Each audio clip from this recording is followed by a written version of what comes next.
Rodeado por toda esta maleza e prácticamente oculto á vista da rúa José Malvar, atópase o parque infantil dos antigos terreos de Tafisa. Eu penso que por aí debe haber hasta bichos.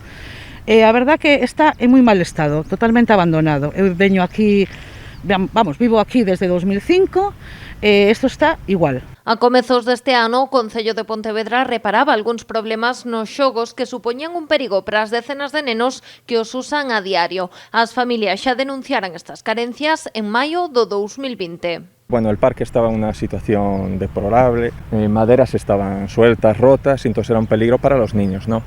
Entonces, bueno, varios vecinos de la zona empezamos a hacer llamadas al ayuntamiento, mandamos correos con las fotos. As reparacións parchearon os problemas, pero para nais e pais o parque segue a estar lonxe de ser un espazo seguro. Eu neste invierno, por exemplo, estuvemos aquí coas luces dos móviles alumbrando os rapaces.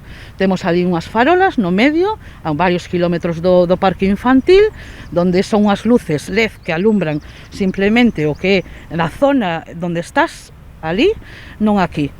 Entonces, bueno, o que pedimos é eso, limpieza do parque. Non hai luz no inverno, non hai sombra no verán e os xogos que hai na actualidade son insuficientes para cubrir a demanda dunha das zonas da cidade que está en pleno crecemento. También a raíz del confinamiento y de que, bueno, otros parques con el límite de aforo pues no se podía estar, pues notamos que de un tiempo para aquí viene mucho más gente, vienen mucho más niños con los padres.